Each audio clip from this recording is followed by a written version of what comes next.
एक बार की बात है, एक नदी के किनारे एक साधु रहते थे। वे न केवल विद्वान थे बल्कि उनके पास जादुई शक्तियां भी थी। एक दिन वे ध्यान में मग्न थे, तभी बाज की चोंच से एक चूहिया छूटकर उनके हाथों में आ गिरी। उसकी छोटी सी पूंछ व काली चमकीली आंखें थीं। उन्हें वह बहुत अच्छी लगी, पर घर ले जाने से पहले उन्होंने जादुई मंत्रों के प्रयोग से उसे एक लड़की में बदल दिया। वे उस लड़की को घर ले जाकर पत्नी से बोले, तुम हमेशा से संतान चाहती थी ना, तो लो, आज से यही हमारी पुत्री है। इसे पूरी देखभाल व प्यार से पालो। साधु की पत्नी भी अपनी पुत्री को देख प्रसन्न हो उठी। वह उसे राजकुमारी की तरह पालने लगी। साल बीतते गए, नन्ही लड़की एक सुंदर युवती बन गई। जब वह 18 वर्ष की हुई तो साधु व उसकी पत्नी उसके लिए वर तलाशने लगे। साधु ने कहा, मेरी बिटिया का विवाह ऐसे व्यक्ति से होना चाहिए जो सबसे बड़ा हो। मेरे हिसाब से सूर्य ठीक रहेगा। पत्नी ने भी हामी भरी। हाँ, आप ठीक कह रहे हैं। उन्होंने जादुई मंत्रों के प्रयोग से सूर्य को नीचे बुला लिया।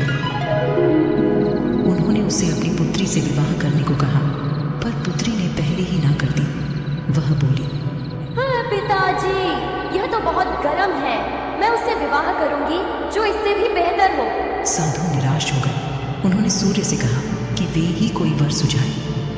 हे सूर्य महाराज, आप ही मुझे कोई सुझाव दें। सूर्य ने कहा, बादलों के देवता से बड़ा कौन होगा? उनमें तो मेरी किरणों को भी रोकने की शक्ति है। साधु ने बादलों को नीचे बुलाया। वह अपनी पुत्री से विवाह करने को कहा, पर इस बार फिर पुत्री ने मना कर दिया। वो बोली, ये तो कितना बदसूरत है, मैं इससे विवाह नहीं कर सकती। साधु ने बादल देवता से कहा कि वही कोई अच्छा वर सुझा दे। वे बोले, पवन देवता ठीक रहेंगे।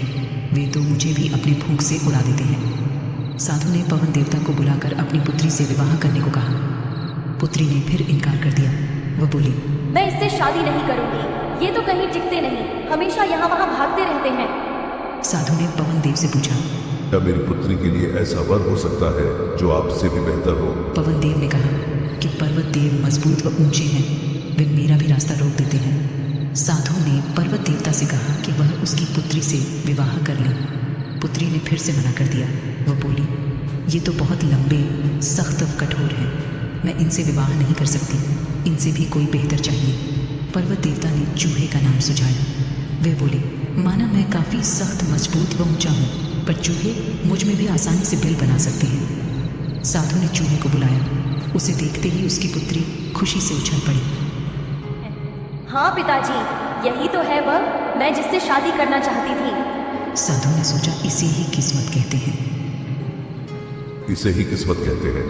यह एक चूहिया थी और एक चूहे से विवाह करना ही इसके भाग्य में लिखा है।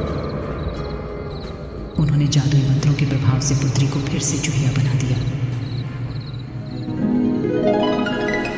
चूहा व चूहिया विवाह करके खुशी खुशी रहने लगे। दोस्तों, इस कहानी से हमें ये सीखने को मिलता है कि कोई भी अपने मूल स्वभाव को नहीं बदल सकता, चाहे वो कितना भी रूप बदल ले। दोस्तों, आपको ये छोटी सी स्टोरी कैसी लगी कमेंट बॉक्स में जरूर बताइएगा, और ऐसे ही इंटरेस्टिंग वीडियो देखने के लिए आज ही हमारे चैनल को सब्सक्राइब करें। धन्यवाद।